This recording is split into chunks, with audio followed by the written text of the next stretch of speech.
சந்தியா ஜானகி சீரியலில் நாளைக்கு என்ன நடக்குதுன்னு பார்க்கலாம் வாங்க. எபிசோட் ரொம்ப அருமையாக இருந்துச்சுன்னே சொல்லலாம். ஸ்கிப் பண்ணாமல் ஃபுல்லோடையும் கேளுங்க. அதுக்கு நான் இந்த வீடியோ பிடிச்சிருந்துச்சுன்னா லைக் மட்டும் பாருங்கள். ரொம்ப பிடிச்சிருந்துச்சுன்னா நம்ம சேனலுக்கு வந்து சப்ஸ்கிரைப் பண்ணி கண்டினியூஸாக ஆதரவு வந்துட்டாங்க. சீனிலேருந்து எல்லோரும் ரொம்ப சுகமாக இருக்காங்க. நல்ல வேலை தனலட்சுமியோட கோப்பையை வந்து கொண்டு போய் கொடுக்கணுங்கிற மாதிரி மாயா சீனு 2 பேர் சேர்ந்து தனலட்சுமி ரூமுக்கு போகிற மாதிரி தெரியுது. ஒரு பக்கம் சாருமதி வந்து சபதம் வந்து போடுறாங்க, இந்த குடும்பத்தையும் வந்து பிரிக்கிறேன்ப்பா அப்படின்னு சொல்லி அவங்க அப்பா மகாலிங்கத்துக்கிட்ட பேசுகிறாங்க. ஒன்றை அவமானப்படுத்துகிறவங்கள்ட்ட அவங்க எல்லாரும் சேர்ந்து உன்கிட்ட மன்னிப்பு கேட்குற மாதிரி உன் காலில் விழுவுற மாதிரி ஒரு சுச்சுவேஷனை நான் க்ரியேட் பண்ணி சீனுவை தனி கொடுத்தனா நான் கூட்டிகிட்டு போவேங்கிற மாதிரி சபதம் போடுறாங்க. அதுக்கு என்ன உதவிக்கு வேணுனாலும் அப்பாட்ட கேளுமா, நான் செய்கிறேங்கிற மாதிரி சாருமதி அவங்க அப்பா அம்மா 3 பேரும் கேவலமாக வந்து திட்டம் போடுற மாதிரி தெரியுது.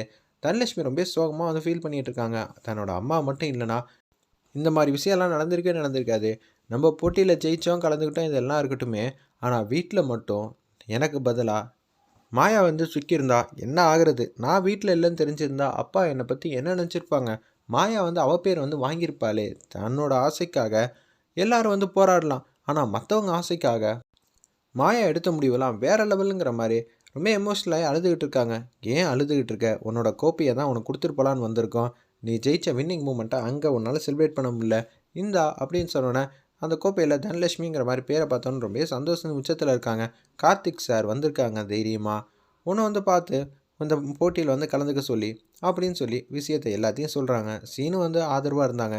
அது மட்டுமா, நான் உனக்கு ஐடியா வந்து கொடுத்தேன், இது எல்லாமே வந்து தவிடுபடி ஆக்குற அளவுக்கு ஜானகி அம்மா வந்து உன்னை என்கரேஜ் அங்கே பண்ணாங்கல்ல, அதுதான் அல்டிமேட்டின் உச்சம் அப்படின்னு சொல்லிட்டு இருக்காங்க அந்த இடத்துல. இது எல்லாம் எனக்கு கனவு போல தான் இருக்குது. ஆமாம், இதெல்லாம் கனவு தான். கனவு நிஜமான கனவு அப்படின்னு சொல்லி பாசிட்டிவாக வந்து பேசிக்கிட்டு இருக்காங்க அந்த இடத்துல.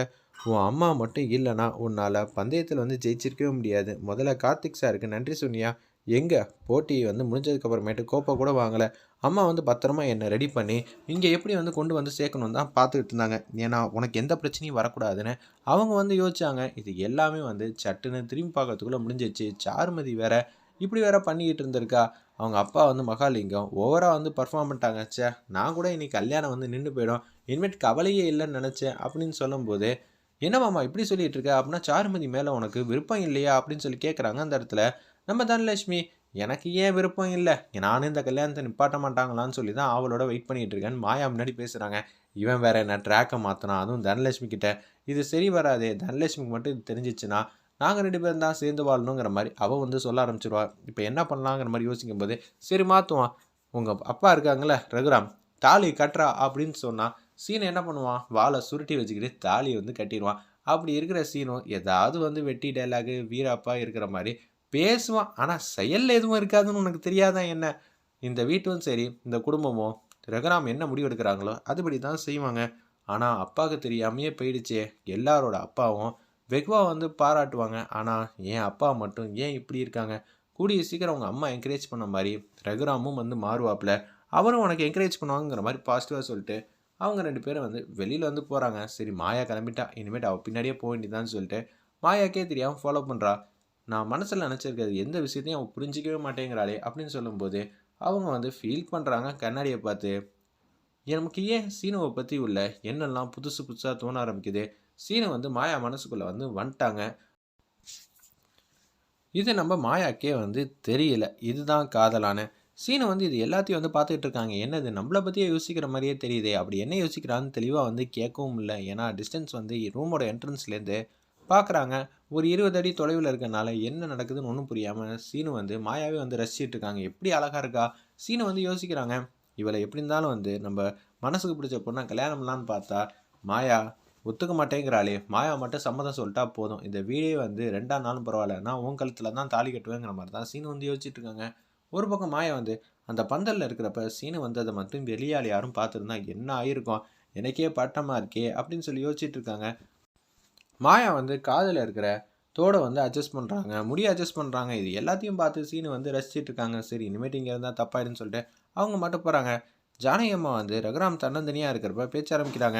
ஏங்க நம்ம பசங்க எல்லாருமே வந்து ஒத்துமையாக இந்த ஃபங்க்ஷன் நல்லபடியாக நடத்தி கொடுத்தாங்க, உங்களுக்கு ஹாப்பி தானே? ஆமாம், சீனுவும் சரி தனலட்சுமியும் சரி அவங்கள பற்றி எனக்கு கவலையே இல்லை.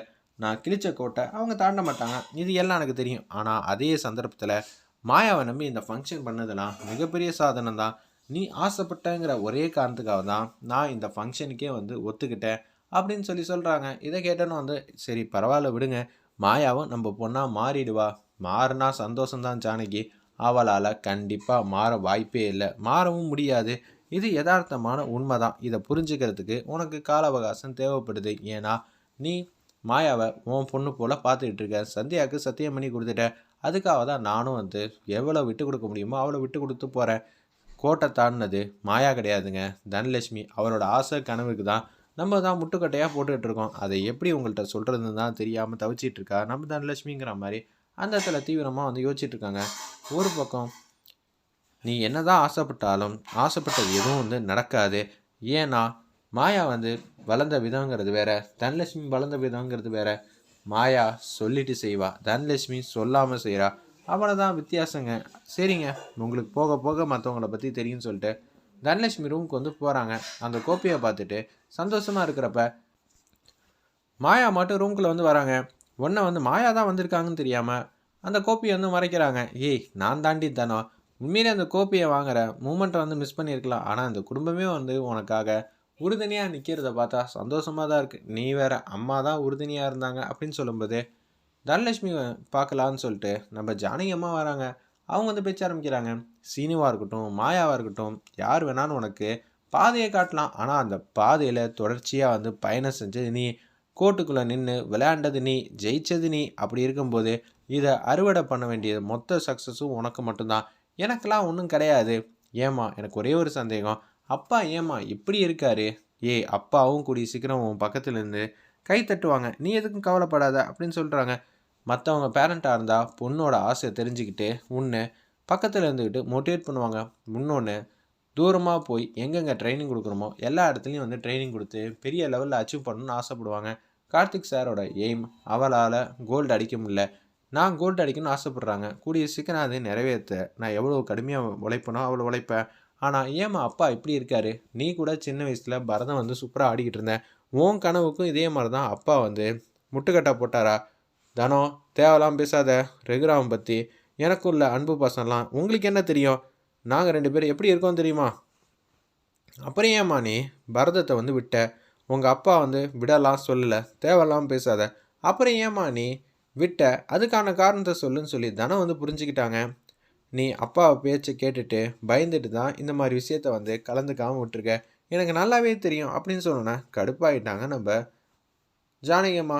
என்னையும் நினச்சிட்டு இருக்க, உங்கள் அப்பா எந்த விதமான கட்டுப்பாடும் போடலை, அவருக்கு அது மாதிரி போடணும்னு அவசியம் இல்லை, அவர் அது மாதிரி சொன்னார்னா உள்ளுக்குள்ளே 1000 அர்த்தம் இருக்கும், அதெல்லாம் சொல்லி உனக்கு புரிய வைக்க முடியாது, நீ உன் பயணத்தில் போ, அதுக்கு தடையாக நான் நிற்க மாட்டேன், உங்கள் அப்பா கிட்ட பேசி புரிய வைக்க வேண்டியது என் பொறுப்பு, ஆனால் அதுக்குன்னு உங்கள் அப்பாவே தப்புன்னு சொன்னனா தானோ நான் பார்த்துக்கிட்டு சும்மா இருக்க மாட்டேன், நீ எது செஞ்சாலும் கரெக்டுன்னு நான் சொல்ல மாட்டேன் பார்த்துக்க அப்படின்னு சொல்லி எச்சரிக்கிறாங்க நம்ம தனத்தை. வெயிட் பண்ணி பார்ப்போம்.